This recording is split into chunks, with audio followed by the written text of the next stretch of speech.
perhaps let me start with the first question first, Lampo. Right now, it is a season in some of this Chinese culture. It's a season of Qingming Festival. It's a festival of honoring the departed loved ones. And there are occasions where we gather together, we go to the graveyards, we sweep tombs, or we go to shrine halls and we offer our offerings to our departed loved ones. Could I please seek Long Paul's guidance to many of us who are experiencing this period right now on how we should be practicing? On how we what? Sorry? On how best we should be practicing. Because you spoke about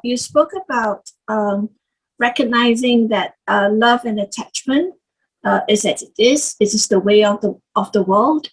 As we also honor our departed loved ones and our relatives, there is also a sense of love and attachment, right, to our blood relatives. Could please, Long Paul, advise us how we should be practicing? Well, of course, part of our responsibility living in the world, we have family, we have parents, grandparents, ancestors, and it's not wrong to recognize those people who have helped us in the past or helped those who have helped us, or previous generations of our family. If you have a family, Chinese family or any other family, who do these practices, come together on these occasions to remember the dead ancestors and come together with an attitude of harmony, respect, remembering the good that has been done, then it can be quite a skillful occasion. And it's not really out of line with the Buddhist teachings. The Buddha encouraged us to remember with gratitude, appreciation, all those who have helped us. And our ancestors may well have helped us in ways we know, or often ways we don't really know about, but they've done good things in their life that has come down to us. We've all benefited from many generations of people in one way or another. So it's not wrong to remember. But then on another aspect of this is, quite obviously it's a time to reflect on the impermanence of life. However many generations of ancestors we think of or recollect in ceremonies on Chengmeng and so on, it's pointing out the fact that human life is impermanent. We don't live forever, which means my life is impermanent. Those of you listening, your life is impermanent. And it's a reminder of that we all must die. We all get old, get sick and die. And we really don't know how long we've got to live in the world.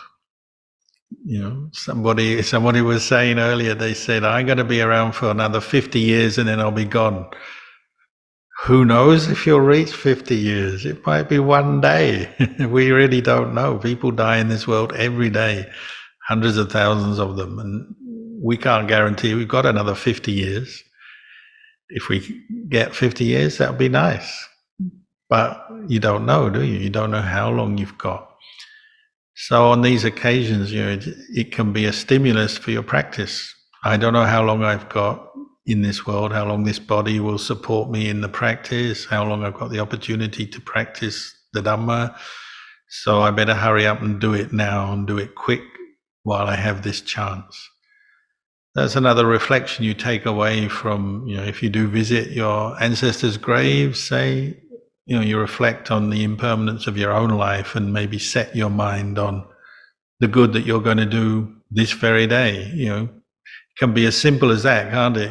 Later today, what am I going to do? Am I going to watch a movie or meditate? You're coming back from the Qingming ceremony in the Chinese graveyard, say, and you have a discussion. What are we going to do tonight? Are we going to eat? Or are we going to watch a movie? Or are we going to meditate?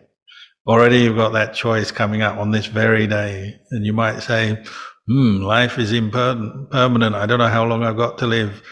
let's scrap the movie and do some more meditation and listen to some Dhamma. Maybe. Or maybe the Dhamma loses and you say, oh, let's just go home and sleep, or let's go home and watch a movie, or whatever it may be.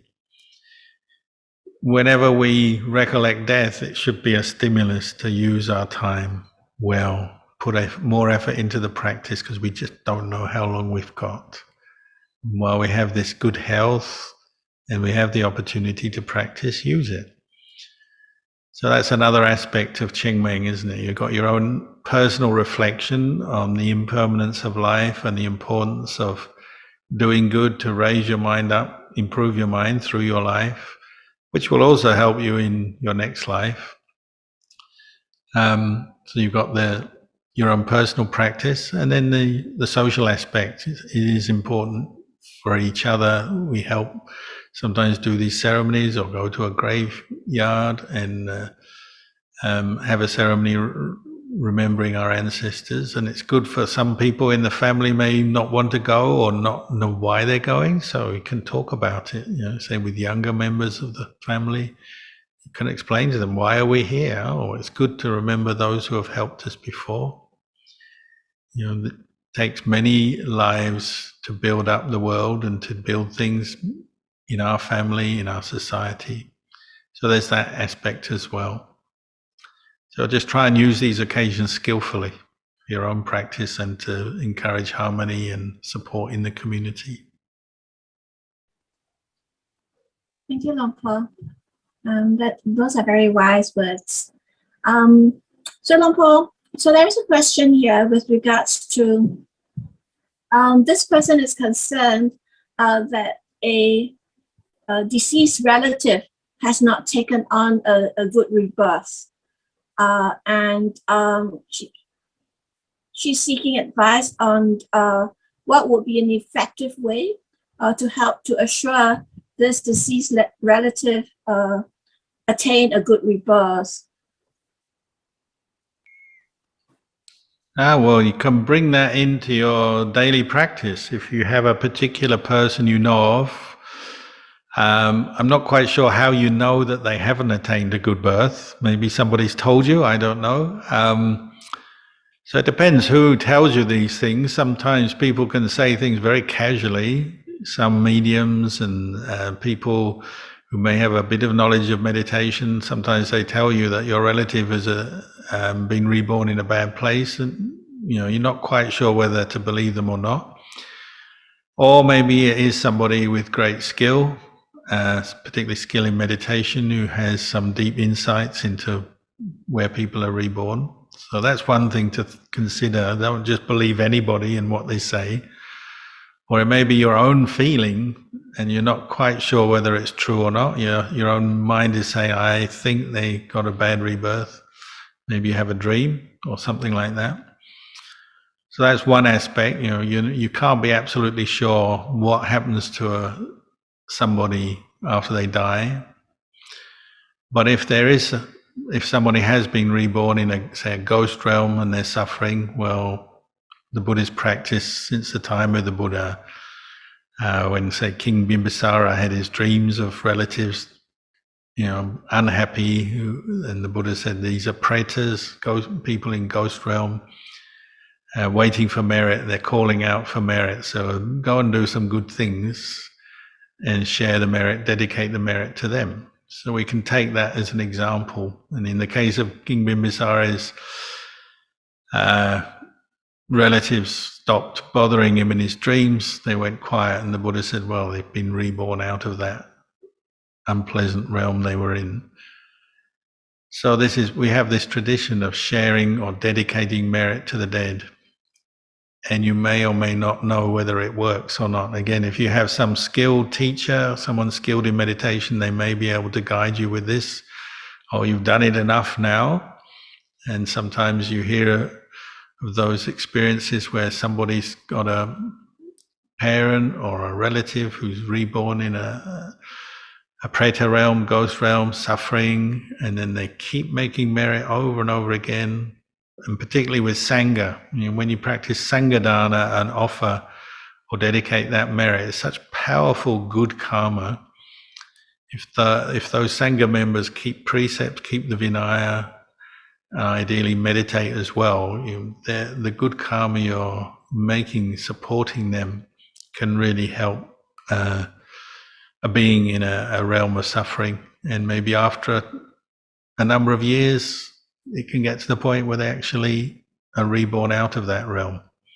Sometimes it's quicker, sometimes slower. It depends on your relative, whether they're opening up to the merit you're making on their behalf.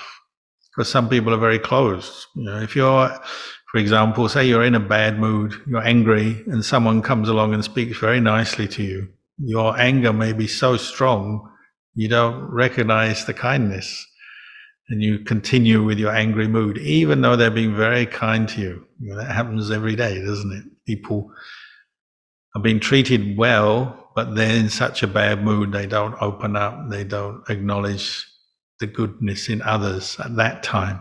Maybe later they will, but at that time they don't.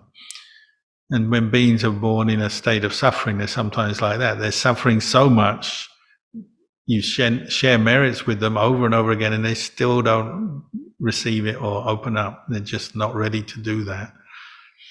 Sometimes it's us, maybe our merit making is a little bit weak, or we're not really sincere. So you have to look at your own intention. Are you really trying to dedicate the merit to this person? So you should think of their face, if you can remember their face. Think of their name, say their name. Really focus your mind on this person you're trying to help. As you notice, in any kind of merit-making ceremony, often people are very distracted. They're talking. You go as a monk, you see this all the time. So you're at a funeral, you're doing funeral chanting, and then there's offerings, and then there's a blessing, and the people there are there to make merit for the dead. They're all talking. They're doing their own thing. They're talking. They're on the phone. They're doing this, doing that. So you think, poor guy. The ghost is there saying, "Where's my merit?" And he's just sort of sitting there, or she's sitting there, and there's no merit being made because everyone is just distracted. Nobody's meditating. Nobody's really focused on the merit making. So if you want to do it, you do it with mindfulness as a meditation. That's how you make merit. It's a meditation. People ask, why do they pour water for the dead? Well, it's to stop your mind being distracted, because if you're distracted when you're pouring water, you'll pour it all over yourself, won't you? And I see this. People are pouring water for the dead, and they're thinking this and talking that, and then they end up with a puddle. And the monks have to clean up the puddle afterwards, and they go away and the carpet or whatever is all wet. That's how human beings' minds are. They're always distracted. So the merit is little. You really need to focus. Best of all is do some meditation for the person, do some chanting mindfully, meditate, listen to Dhamma, and then make offerings. And if you do it in this way, the merit you're making gains some strength, doesn't it? And then you can dedicate it to that person. There's a chance it might help them. But it's funny, isn't it? Human beings, they wait until someone dies to go to the temple and make merit for them. And we monks have a joke. We say the only time they go to the temple is when they die. You should go when you're alive, when you're young, when you're strong. Make the merit from an early age, so you've got some real energy to your merit. Then you won't need anyone to make merit for you. And if you are making merit for someone else, it has a bit of strength to it. You don't wait till the last minute. You go to the funeral. Oh, we better make merit for them now they're dead. Do your merit making early, meaning make merit for yourself. Brighten your mind, lift your mind up through the practice.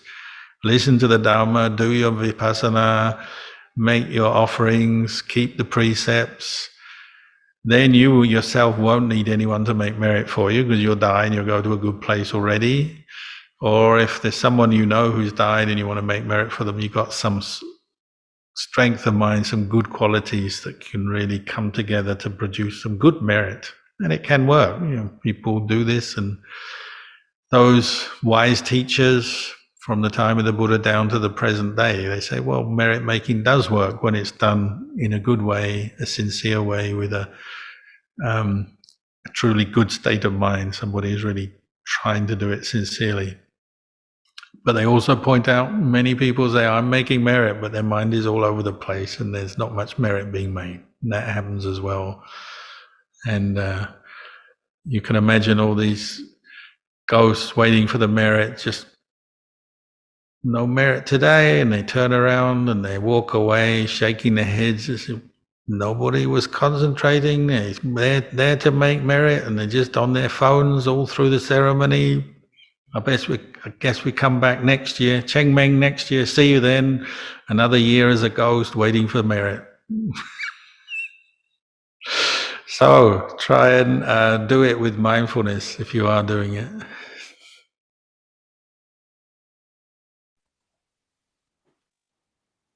Thank you, Lampo. Any more questions from the floor? Anyone?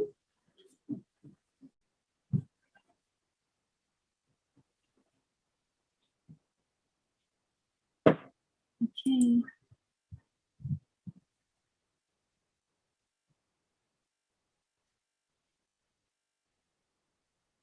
Okay. Lampo, this question is from Faye, and this is with regards to meditation. So, dear Lampo, you often speak about the mind being bright when one's mind is calm and peaceful. Sometimes I feel like my mind is very bright, but I do wonder if this is actually an external light. How can I distinguish whether it's an external light or it is my mind being bright? Well, if you want to see an external light, open your eyes. Like here, we got a lot of light around. You just look at the light and you got external light. Close your eyes, and if there's still light coming up, well, that's probably the mind, isn't it? The natural state of the peaceful mind, when the negative thoughts and distractions and sleepiness and drowsiness, what we call the 5 hindrances, start dropping away, then the mind becomes more radiant, more luminous. Because these negative thoughts are visitors. They're not part of the mind itself. They're just visitors that cloud over. So we have the beautiful simile of the moon on the in the sky, and the clouds come over cover over the radiance of the moon. And as the clouds go, the radiance is there. So it's just the radiance of the mind when it is more peaceful, when you've put effort into developing mindfulness, and then some of those clouds of negativity, distractions start to clear, then the radiance becomes apparent. The important thing is not to grasp at it as self, my radiant mind. You could make a movie about that, my radiant mind, and you can tell the world about it because of the sense of self, or you just know it. Oh, the mind is peaceful and it's radiant. That's all you need to do, isn't it? Just know it. Don't make anything out of it. Don't crave it. Don't want it. Don't react to it. Don't attach to it. Just know it. When the mind there's mindfulness, the mind's radiance, natural radiance, becomes clear. When the radiance fades, it's probably because all the thoughts have come back into your mind. You're thinking again, what am I going to do tomorrow? Thinking about work, family, relationships, and back to the more normal state of mind where there's not much radiance. So that's the dynamic of many people's practice, isn't it? They have periods where they put effort in and mindfulness comes up, the mind brightens, and they may have very clear visual evidence of that internally. And then it fades because they can't sustain it. But that doesn't matter. You just keep practicing, and maybe the brightness of the mind gradually over time becomes more continuous, more regularly present. You're aware of the radiance of the mind more normally. But don't attach to it and don't crave it, because then it becomes a source of suffering, doesn't it?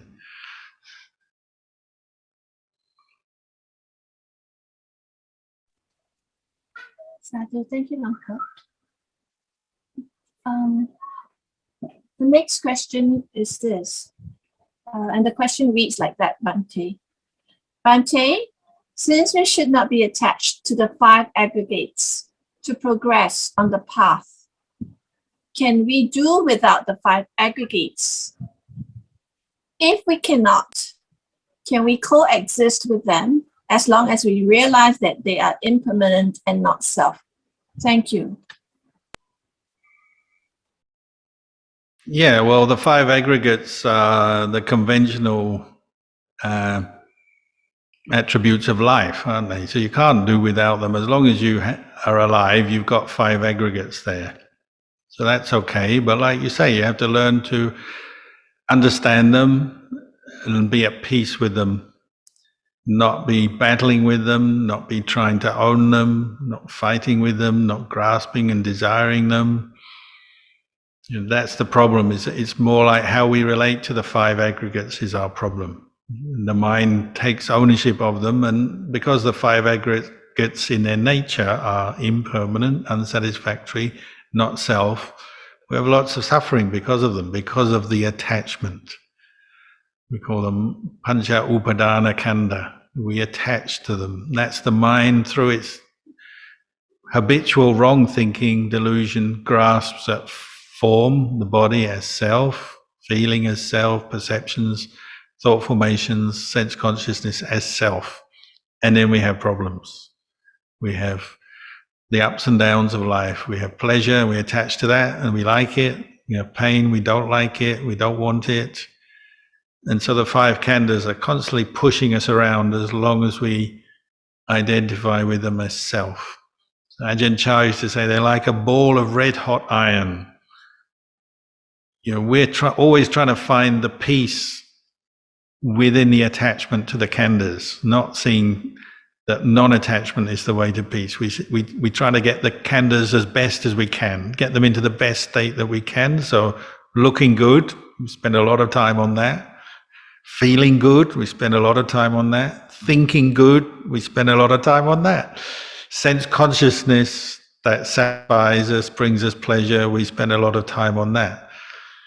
But it doesn't bring us the happiness we want because it's impermanent, not self, and unsatisfactory. It's dukkha. So the Luang Por Chah said it's like a ball of red hot iron. Wherever you touch the khandhas, it hurts.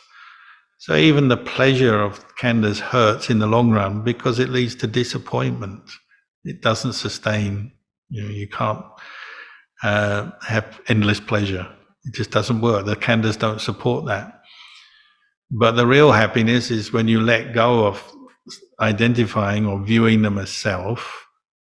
That knowledge and understanding means you can be with the khandhas, but you're not grasping at them. So you can find peace there within your relationship to the khandhas. And then you say, well, who is this person finding peace within the khandhas? Well, it's just the mind that knows the way things are. The mind that is trained in the path. The mind that understands through wisdom these khandhas are not self. Don't grasp at that which hurts. You know, I guess Luang Por Chah used the metaphor. It's a red hot ball of iron. Wherever you touch it, it's going to hurt. So stop touching it. Touching means grasping at it, attaching to it. Stop attaching to the 5 khandhas. I know it's not easy, but that's giving you the right view, isn't it? What you have to do. Learn to live together with your khandhas. That's why living in the world immediately gets complicated once you get married or have a partner, because you suddenly got 10 khandhas to contend with. Because you like this person, so you live with them, so you've got your own 5 khandhas you're juggling around. Now you've got these 5 khandhas. So there's double trouble. And then you have a few kids, triple and quadruple trouble, isn't it? There's just more khandhas, more things to attach to. Or, you know, what is war? It's like a whole bunch of millions of khandhas over here, millions of khandhas over there, and it's like very complicated and destructive. If you can see your khandhas as impermanent and let go of them, there's no need to fight, argue, have conflicts. And your love changes as well. You know, you can love someone in a pure way because you know what they are, what your love for them is not one of grasping at their khandhas, it's just wishing them to be free from suffering. It's true love, isn't it? You wish them to be free from suffering, meaning you wish that they give up their attachment to the khandhas. So you could have a romantic movie or song or something and say, darling, may you let go of your khandhas. And this is my greatest love for you. But they don't do that. It doesn't sound romantic, does it? So they don't do that. People want romance, so then they get suffering.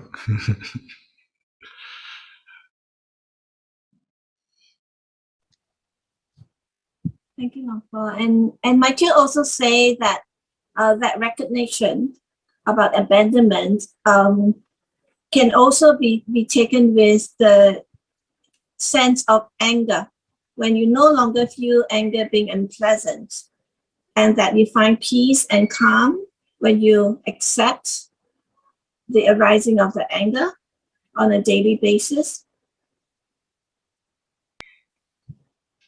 Well, you acknowledge anger, but you don't want to keep feeding it. You know, if it is rising on a daily basis, there may be many things you have to learn and do and change. Of course, it's not like you just keep getting angry and do nothing about it. You just know it's not self. It doesn't work like that, does it? You know, you're also knowing what the causes of it are.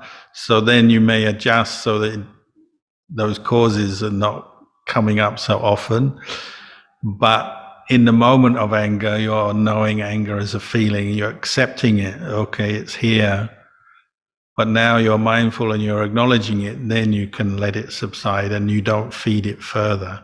So if you don't feed it further, you're undermining the causes for further anger, little by little. It may still arise, of course, but little by little, it's not going to arise so intensely, so often. So eventually it won't be arising every day. It may be just very occasionally and very subtly. So you're part of the way the Buddha described the awakening process of the mind is, you know, somebody who's just an ordinary unenlightened person may get angry often, and it may be quite intense, and it may lead them to do all kinds of unskillful things, say things that are hurtful, do things that are hurtful, destructive to themselves, to others. But then one who's on the path, they've heard the Dhamma and they start practicing, they're starting to manage their anger, so they keep the precepts. So they may have anger arising in situations, but they're training themselves to not take it out on others or themselves in unskillful ways. So they're mindful of speech, mindful of action. They're developing a good brake system on their car, their spiritual car, so they don't let their anger crash into other people, as it were. That's sila. And then as they develop mindfulness and insight, they may get to the point where they're very quickly aware of anger when it arises, and the feeling and the emotion, as soon as it's arising, they're aware of it, and they establish mindfulness so that they can see it as impermanent, not feed it, not build on it, not keep thinking in ways based on that angry feeling. So it starts to fade much quicker because they're practicing maybe mindfulness all the time, regularly. And maybe one day they have insight into the khandhas as being not self, and their view changes, so we call that sotapanna. Sotapanna still has anger arising, but it no longer leads them to break the precepts. So that's quite a big change. They still will have the emotion of anger, but it won't be as intense or strong or as often as an unenlightened person, but it's still there. Then a Sakadagami is somebody who's refined their mindfulness and seen the impermanent nature of anger, seen the suffering of it, seen the lack of self in it, even to a more refined level. So maybe, they no longer hardly feel much anger in the body. An unenlightened person, we get angry, we feel it, we get tense, we crush our fists together and we crush our teeth together. Sotapanna, maybe it's more just thoughts and visual images. Maybe the Sakadagami, the once returner, maybe it's just subtle visual images of anger still arising, but not much physical expression. And then the anagami, the the non-returner, no more anger. They've abandoned all anger. Even in a situation that would normally trigger anger, no longer triggers anger. They no longer take up anger in the 5 khandhas. It's just not arising anymore. And obviously the arahant as well. And that's one thing that's important in life, is to know it can be abandoned. There are those who have abandoned it. The anagamis and the arahants have done that. It's possible. It gives you hope, and gives you direction. And it's gradually improving your practice so the strength and frequency of anger is constantly being undermined. Because you see, it's suffering, but it's not self. You don't have to keep holding on to it, identifying with it. You let it go. And that process of letting go improves. You get quicker, and it doesn't last so long in your mind. And eventually it just doesn't come up at all. It's that way of thinking, you're seeing anger as suffering, so you get tired of being angry.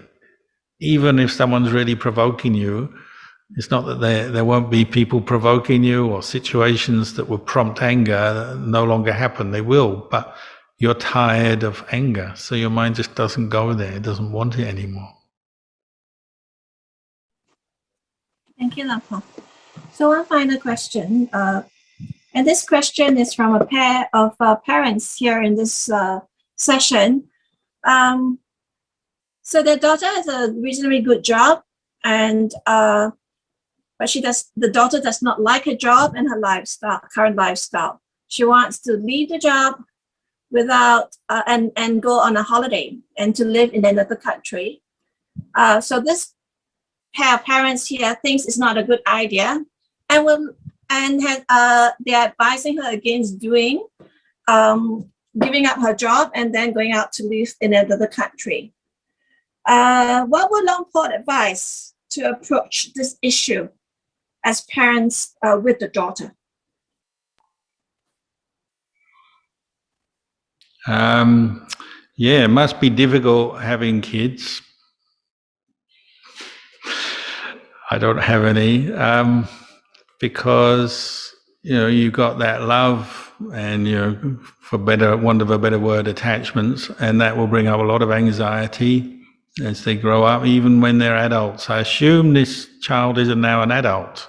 If they've got a job that they want to give up. So you never stop being a parent until you die. So you've got to deal with that. So one is the acceptance that as they become adults, they're going to make all kinds of decisions that you don't agree with. And you may well have life experience that they don't, and you may see things a little bit more clearly than them, maybe, but then you're not them. So you have to balance, don't you, between giving them advice and trying to steer them in a good direction and hoping that things go well for them. But then also you have to accept they're their own person and they will make decisions, and sometimes they'll make good decisions, sometimes they make mistakes.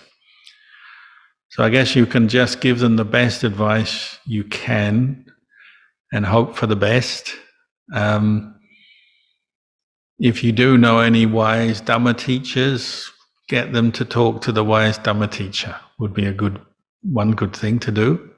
And that's, the value of having teachers, Kalyana Mitta, that you can relate to and seek advice from.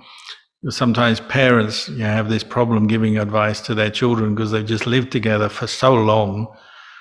The battle lines are drawn, and whatever mum or dad says, I'm not going to listen, because it just becomes a habit of, not listening or not doing what they say.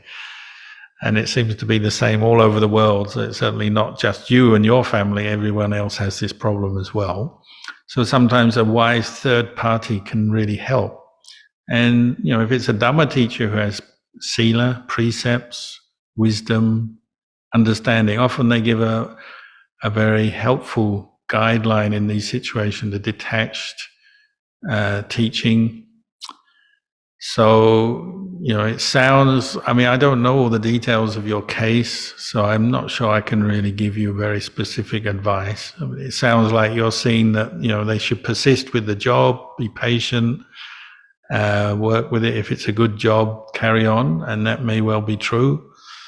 So if you feel what the best advice to give them in the situation is, well, just keep giving them that advice, but don't get angry about it and don't get too upset if they really not listening to you. You may have to just accept that and allow them to make their decision, because if you push them too much, then maybe you push them further away from you. Maybe there'll be other problems coming from that. So I would just try and give them the best advice you can from a place of love, support, and maybe try and get them to also talk to somebody, a wise spiritual teacher. Thank you so much, Tom, for your very wise guidance this evening. Thank you so much for all that you've given us. We shall now call the session to a close and allow all of you to take a rest. And we'll have Darren lead us in the closing homage, please.